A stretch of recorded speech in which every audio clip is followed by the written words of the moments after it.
আপনার শারীরিক যে ক্ষতি হয়েছে সেগুলো শুনবো। এর আগে একটু আমরা অ্যাডভোকেট মোসাদ্দেক সাহেবের কাছ থেকে শুনে আসি। মোসাদ্দেক ভাই, সানিয়াতের বর্ণনা শুনলেন যে তাকে ফোনের এক প্রান্তে তার মাকে রেখে অপর প্রান্তে তাকে পেটানো হচ্ছিল এবং ঝুলিয়ে পেটানো হচ্ছিল, যেটা আমরা উদাহরণ হিসেবে মাঝে মাঝে বলি বা রেগে গেলে বলি যে তোকে ঝুলিয়ে পেটাবো। সেরকম ঝুলিয়ে পেটানো এটা তো আদিম বর্বরতাকেও হার মানায় অনেক ক্ষেত্রে। এবং ওমর শরীফ সানিয়াত আরেকটি কথা বললেন যে এমন নির্যাতন করেছে যা জীবনে সে কাউকে কোনোদিন বলতে পারবে না বা বলবে না, এবং এমন অকথ্য ভাষা ব্যবহার করেছে যা তিনি আসলে টেলিভিশনে গণমাধ্যমে সেটি আসলে উচ্চারণ করা সম্ভব না। এই এখতিয়ার আসলে আইন শৃঙ্খলা বাহিনীকে বাংলাদেশের কোনো আইন বা পৃথিবীর কোনো আইন দিয়েছে কিনা? পুরো বিষয়টা একটা ফ্যাসিস্ট একটা রেজিম তার টিকে থাকার জন্য দীর্ঘদিন ধরে তার ভিন্ন মত, ভিন্ন দল, সেই ব্যক্তি, তার পরিবার, তার পরিবারের সদস্যদের উপরে, যারা রাষ্ট্রের প্রতি হুমকিও না বা ওই দলের প্রতি, এরকম ব্যক্তিদেরকে যে অকথ্য নির্যাতনের যে গল্প আমরা ওনার থেকে শুনলাম, এটিকে একটি শব্দেই আমরা করতে চাই, সেটা হলো যে এটি একজন সাইকোপ্যাথি। রাষ্ট্রের প্রধান যে পতিত স্বৈরাচার, তিনি দীর্ঘদিন তার এই ফ্যাসিস্ট রেজিমকে টিকিয়ে রাখার জন্য উনি আমাদের ল এনফোর্সিং এজেন্সিসগুলোকে এভাবেই তৈরি করেছে। খুবই আনফর্চুনেটলি ল এনফোর্সমেন্ট এজেন্সি বলা যায় কিনা?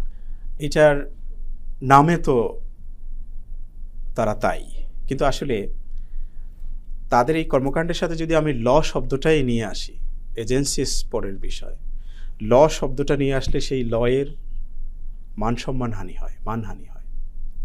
এরকম কর্মকাণ্ড করার পরে সেই এজেন্সিসের মেম্বার বা তাদেরকে ল এনফোর্সিং এজেন্সিস বলা বা সেই ডিপার্টমেন্টটাকে আসলে কোনো আইনের আওতাধীন কোনো ডিপার্টমেন্ট বলা, বৈধতা দেওয়ার কোনো সুযোগই নেই। এবং সেটাকে ডিবি, ডিটেকটিভ ব্রাঞ্চ, যেটা বাংলাদেশের রাষ্ট্রের জন্য একটি গুরুত্বপূর্ণ একটা ডিপার্টমেন্ট, তাদের কাজ তো আসলে এরকম একজন ভিন্ন মতের একজন দলের একজন নাগরিক তাকে নিয়ে এভাবে অকথ্য নির্যাতন, অকথ্যভাবে অবর্ণনীয় তাকে নির্যাতন করা, সবটা হয়তো সানিয়াত কোনোদিনও বলবেন না। কিন্তু সবচেয়ে প্যাথেটিক যে বিষয়টা, তিনি তাকে মেরেছেন, তিনি সেটা সহ্য করতে হয়েছে, কিন্তু তার নির্যাতনের বিষয়টা তার মাকে শোনানো বা নির্যাতন করে আরেক ডিপার্টমেন্টের ঊর্ধ্বতন কর্মকর্তাকে খুশি করা যে তাকে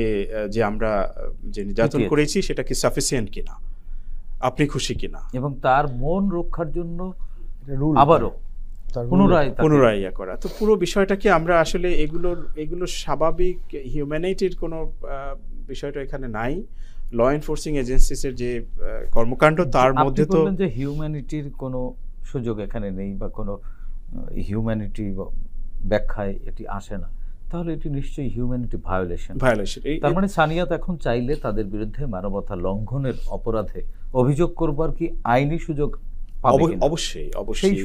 অ্যাক্টিভিটিস যেই বিষয়গুলো উনি বর্ণনা করেছেন, ল এনফোর্সিং এজেন্সিস, পুরো ঘটনাটা দ্য ক্রাইমস এগেনস্ট হিউম্যানিটি, এই পুরো বিষয়টি আমরা এবং সানিয়াত ভাই উনিও জেনে থাকবেন যে ওনার এই পুরো ঘটনারকে কেন্দ্র করে কিন্তু আমাদের আইসিটি, ইন্টারন্যাশনাল ক্রাইমস ট্রাইব্যুনালে কিন্তু ওনার অভিযোগ দায়ের করার সুযোগ রয়েছে।